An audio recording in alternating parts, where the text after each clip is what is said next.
Chapter 10. Azusa. By the time any trace of Yosho, who had left in pursuit of Ryoko, was gone, the imperial family connected to a conference call through the network of royal trees. The topic was the report submitted by Tatsuya, the commander at the time of the attack. What a disgrace! The main forces may have been absent, but allowing a single pirate vessel into the home world, even damaging Tenju. Yoshidano let her escape, and now both are missing. This is unprecedented in the entire history of Jurai. How will you take responsibility? Shizen spat, his words fast and furious. He had conveniently arrived 2 hours after Ryoko left Jurai. He actually seemed to be smiling. Shizen was unable to accept the facts put forward in Tatsuya's report. To accept them would mean Ryoko and Ryooki were not mere pirates. What he needed to do was to transform this meeting into a forum for pinning liability on House Masaki for this deplorable affair. They were no mere pirates, said Tatsuya, infuriated by Shizen's outburst. That wasn't a case of illegal modifications on refurbished military vessels. And they knew what they were doing, coming after the royal trees. They were clearly backed by a large organization, be it the Pirates Guild or another nation. I'm saying there are problems in the data in this report. It was Aikidano's ship going out of control that allowed entry into Tenju to begin with. It's indisputable that they had the power to make a raid on the home world. The existence of such power is unthinkable. Who could develop such a thing? The most likely is the Galaxy Academy. But they would never attack Jurai. If they could, those philosophers would have smugly published it already. While Tatsuya and Shizen's exchange of opinions, which is to say, quarrel, continued, Emperor Azusa and Utsutsumi, the head of House Kamiki, silently observed the state of things. Utsutsumi, with his instincts as a self-made soldier, knew that this report was correct. He wanted to stop Shizen's absurd accusations, but his particular feelings towards Azusa and Funaho stayed his hand. This is a job for the Emperor of Jurai. If he cannot even get this under control, it's better for Jurai if he'd just hand the title over to someone else. Sensing Utsutsumi's feelings, Azusa interrupted Shizen and Tatsuya. Enough. But Shizen objected. That ship Ryooki is no ordinary ship. He told them how he once fought Ryooki, back in the day. Even so, Shizen and his henchmen continued to dispute Ryoko's powers. It was Misaki who eventually lost her patience. This man is a blockhead for not knowing the true powers of a first-generation tree. She started to yell, "You are." Sito's carefully controlled voice broke in and quelled Misaki's rant. How unfortunate. If only Shizendano had been on Jurai at the time, he wouldn't have allowed this mere pirate to create such havoc. Isn't that right? He said his calm was jammed, even though he was closer than Yoshidano. It's too bad. Each word dripped with sarcasm. She would generally never neglect Utsutsumi, but she was also fed up with this. Shizen realized that the tide was about to turn against him and hastily winked at one of his henchmen, who equally hastily changed the subject. We can argue about responsibility at the inquiry. For now, correctly assessing the situation should come first.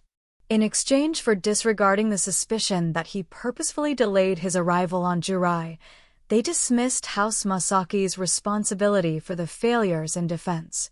After the transmission was over, Shizen vented his anger on his own bridge, but once Demon Princess Sito stated her case, pursuing it further would only backfire. He had no choice but to give up. The final decision left Jurai's current defenses to Shizen, and the others continued their voyages. This was so that other countries would not be alerted to the attack because of their rushing home. They also had the opportunity to gather information abroad. This event was reported internationally as a training exercise for defense of the home world. The damage was too great for anyone to believe it was just a training exercise, but at word that Sito had been the sponsor, everyone understood. The official meeting now over, on board the Jurai Emperor's ship were Azusa, Funaho, Misaki, and through the first-generation tree special channel, a visual of Sito. With these four, the true Jurai Supreme Council could begin. You dummy. That was Sito, referring to her daughter's careless actions in the council. I'm sorry, mother. I'm sorry, Onisima, Misaki said in a pitiful voice, her head hung low. Laying it out to Shizen meant he would not do anything to Misaki out of fear towards Sito, but he would turn his resultant discontent towards Funaho. That was what she was mad about. It's all right, Misaki-chan. It made me happy. I'm sorry, Azusa apologized, and Funaho smiled her understanding. With the Emperor of Jurai and the power of a first-generation ship, it would be easy to remove Shizen. But the Emperor was not a dictator and existed to protect his family. And no matter how problematic he was, Shizen was still family. Shizen and my husband sure take peace for granted, not appreciating the Emperor with his first-generation tree. Sito sighed. Let us get to the point, Sito Dano. All right. Sito relayed her data to each monitor.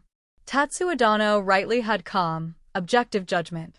My analysis of the situation reached the same conclusions. So Ryoko and Ryooki had power superior to even a first-generation ship. Sito Dano, do you think they're related to Tsunami in some way? That was supposed to be the highlight of my report. Sito pouted as Azusa hit the nail on the head. Like mother, like daughter. With a sigh, Azusa continued, I was concerned by the fact that all the third-generation ships on Jurai hesitated to attack, and the fourth-generation ships that basically have no will were also slightly slower to react.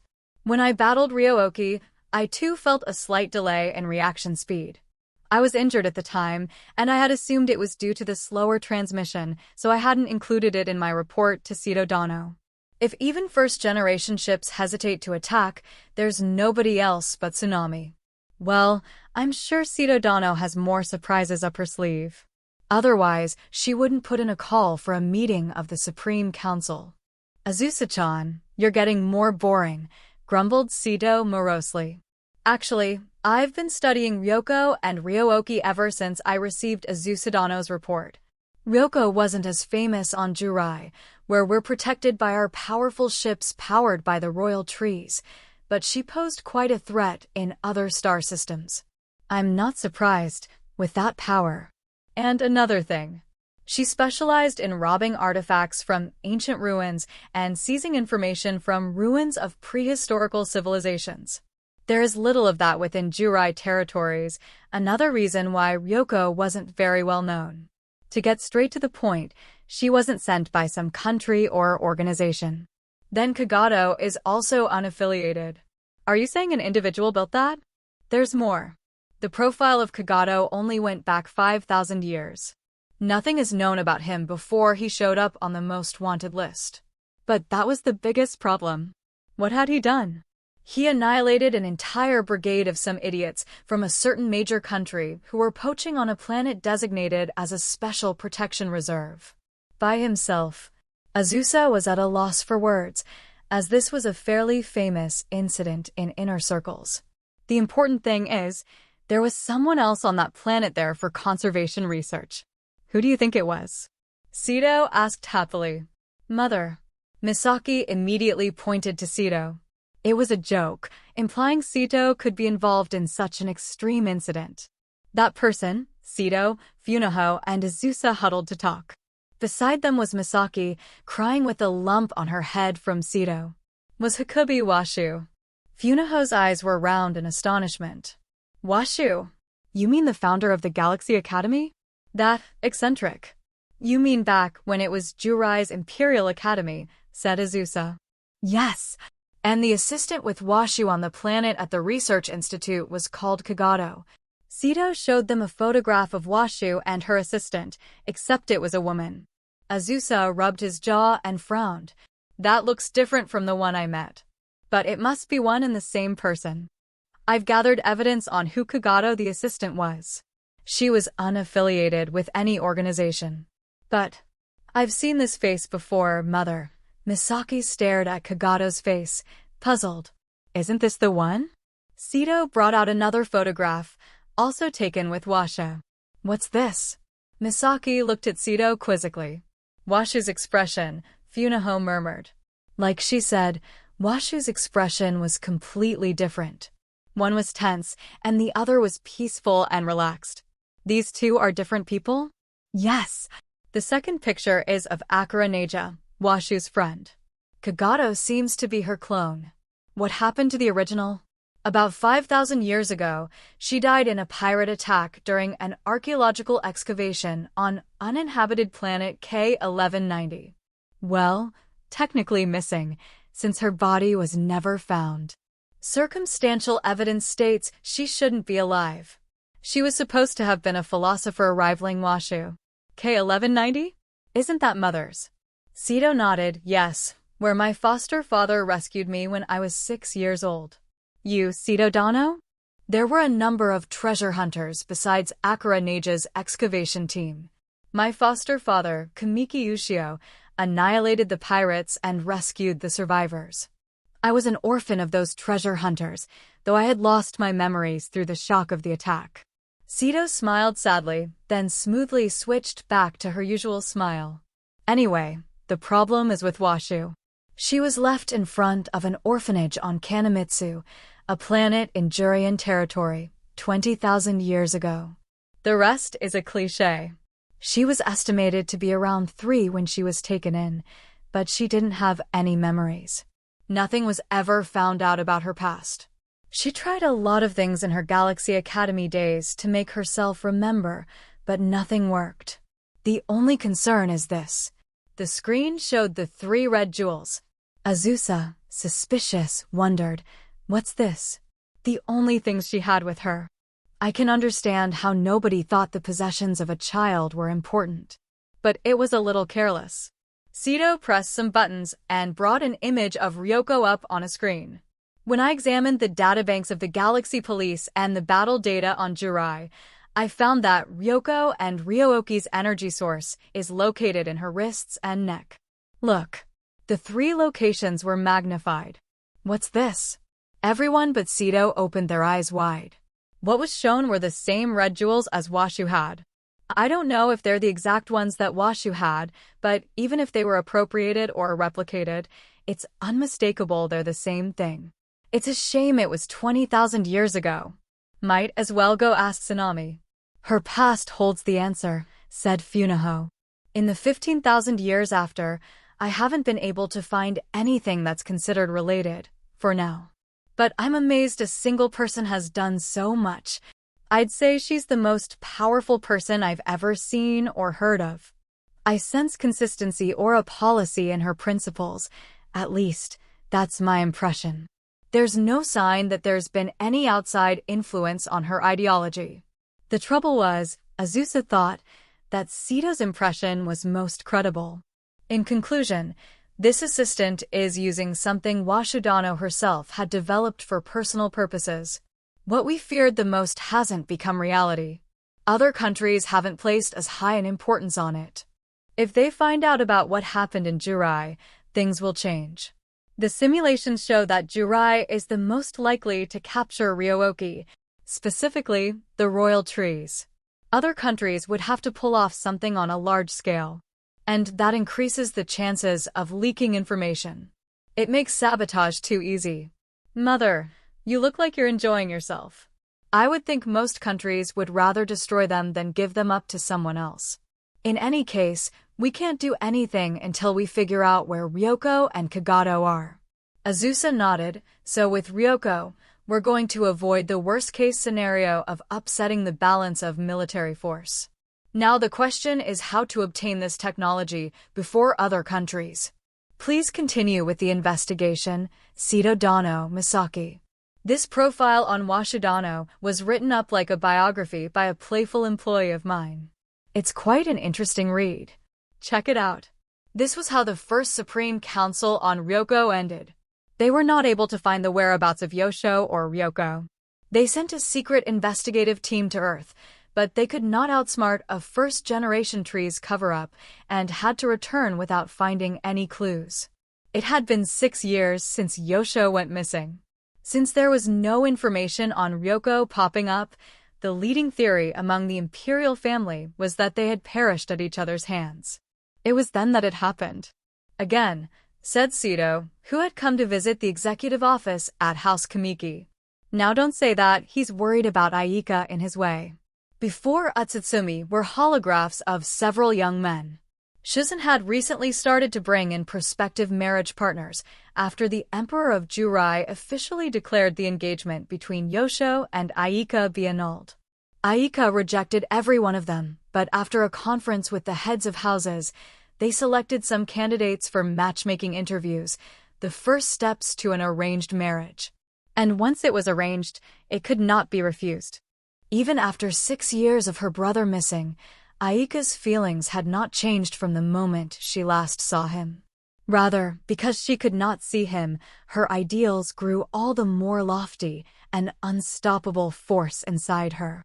Perhaps it was true that this was not genuine love but feelings that she had built up for more than a decade and could not forget so easily. The day before the marriage candidate selected for Aika by houses Kamiki and Masaki was announced, Aika decided to leave Jurai and go on a journey to find Yosho. She was a woman of Jurai's Masaki house who thought nothing of abandoning her home. The hull destroyed in the battle with Ryoko was repaired, and when she exited Jurai for final adjustments, she was going to switch the biosignature emitted from the ship, with which her position would be ascertained, with a dummy ship onto which a cutting from Ryuo was placed, to trick the surveilling eyes back on Jurai. The key she fashioned from Ryuo's amber in the shape of a headband fit nicely on her forehead.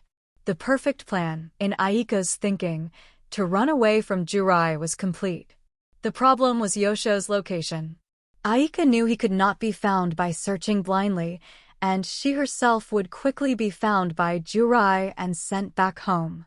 These things were better left to the experts. Luckily, the search for Yosho had continued.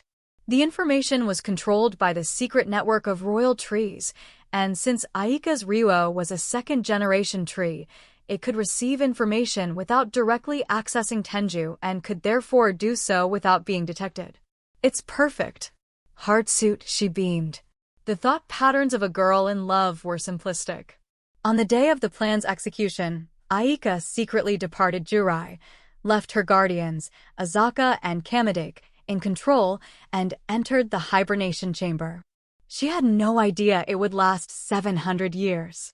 An amateur could never evade Jurai's surveillance network. However, Aika also did not know that they were able to successfully give them the slip through the power of Sasami, and thus Tsunami, who had stowed away out of concern for her sister. Meanwhile, on Jurai, things were naturally in an uproar. Not only Aika but Sasami had gone missing without a note. A search team was formed immediately, but it was impossible to locate Ryuo once under Tsunami's protection. The situation on Jurai was grave in a different sense. There was no way the methods Aika used could have deceived Jurai's security.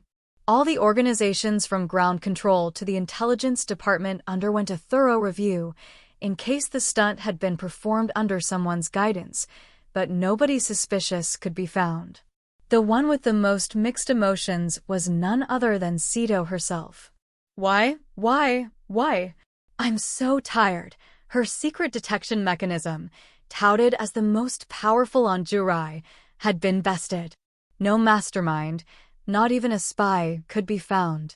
There was no way this could have been done without so much as a trace. Scrutiny of the imperial family was supposed to be extraordinary. Could it be Tsunami?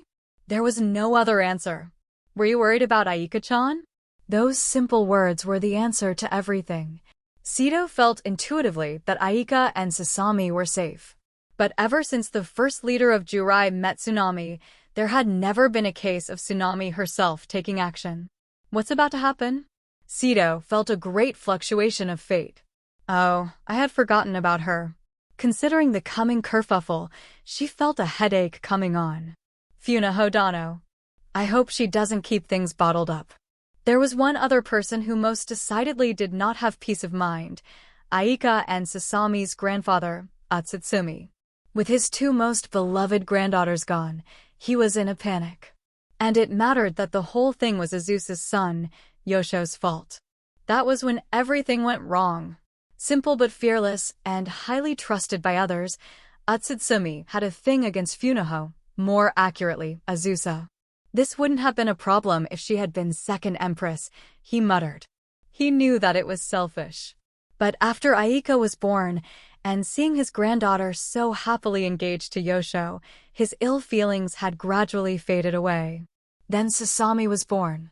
If this contentment had continued, Utsutsumi would have had nothing left to be desired. Even he knew he was being stupid. What might have been the smallest thing, seen from someone else's perspective, had ruined everything for him and even affected the future of an entire country. This isn't good. He sighed deeply and left the executive office to head to the meeting. As everyone present in the meeting expected, there was great upset about Aika and Sasami's disappearance. And it was a matter of course that all topics of discussion turned into criticism of Funaho. There was no help from Azusa, who had to remain neutral as emperor. Funaho endured taking heavier criticism from Shizen than ever before. Then Shizen made the crucial assertion, the same as the first prince. He had a first-generation ship, and yet he let that pirate escape. Now he's missing. The apple doesn't fall far from the tree. Funaho could put up with criticism of herself, but when it came to her son, she could not keep quiet. She walked over to Shizen and dumped a cup of sake over him. This was a challenge to a duel. Until now, he could not bring himself to challenge a woman, much less someone from another world who had not received much combat training, as a victory would only reflect poorly on him. Being offered one on a silver platter was a different story. Shizen was ecstatic. Are you sure? You can put up a proxy. He left her an escape route, since he knew she could do no such thing. And this is no verbal quarrel, Funaho said. Shizen shivered with indignation at this additional provocation. Misaki watched this confrontation apprehensively and noticed her mother Sito had a big twitching smile on her face. You plotted this, mother. I don't know what you're talking about. Ho ho ho. Right as this touchy situation peaked, in came Utsutsumi, entering late, right in front of Funaho and Shizen. He glared at the two of them and sighed. We're all idiots. Me and Shizen Dano.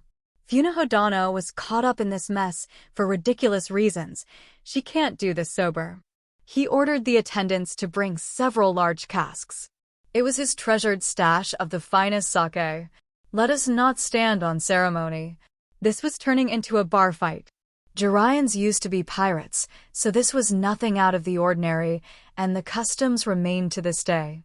If something could not be decided by a discussion, things came to a head by force.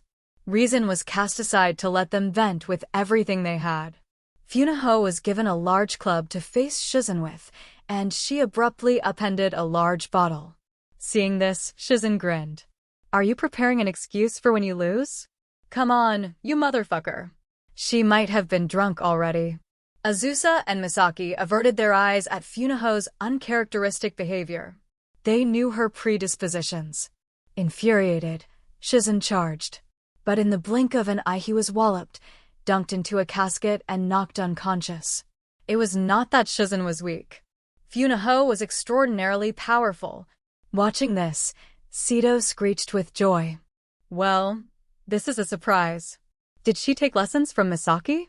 But this isn't enough to best me. Utsutsumi downed a small cask to liven things up and charged at Funaho. But just like Shizen, Utsutsumi was easily subdued and tossed down in front of Misaki, who was dutifully sitting politely. What? Father, you had the wrong idea. I didn't teach her. She spars with me, Misaki chuckled. What? With a staff, she's more powerful than Misaki-chan, Sito said nonchalantly. It meant Funaho was more powerful than Utsutsumi. What? Arg. Utsutsumi picked himself back up and rushed at Funaho, who was cackling with flushed cheeks. Nobody could stop her now, and that was the way this was supposed to be. Azusa decided to sit back and watch over his wife, his face twitching. Funaho started to slow down, having drunk too much. Uh-oh, said Azusa. Misaki said to Utsutsumi, Father, you should wind down. Utsutsumi thought he now had the upper hand and raised his club towards Funaho, but he was blown away again. Shizen, now awake, followed into the fray, uttering a strange squeal. "Mother, it's fine. It's a casual affair anyway," answered Sito, leaving Shizen and his followers, sealing the transport pod to the Great Hall. "This is a good lesson for the others to learn." "Mother, you scare me." Misaki shuddered at Sito's tittering. From the sealed hall, an angry roar, sounds of destruction, and general pandemonium could be heard. It started. "Come on, hurry." Sito spread out the volumes of sake and food she brought from the hall and camped on the nearby deck with the best view of the hall. She started the Great Pandemonium Spectacle Party, hosted by her, and began pulling in the passing ladies-in-waiting and security guards. When Funaho got drunk, she showed strength not even Azusa and Misaki together could handle. The recoil from her days of suppression was frightful. Members of the Jurai imperial family could receive backup from royal ships during combat, and Funaho could forcibly extract backup not only from her own ship, but Misaki's. Not even Misaki herself could receive backup from Funaho's ship. Once she was drunk and reason flew out the window, the ship's powers streamed into her automatically. She was basically a berserker. Even with an anti-energy force field, nothing could block 2nd-generation ships. An hour later, the matter came to a close with the complete destruction of the Great Hall. It's still too dangerous to approach. Sito's party continued for several more hours until the alcohol was out of Funaho's system. In the hospital room, Sito sat beside the mummified Utsutsumi, who had bandages around his entire body.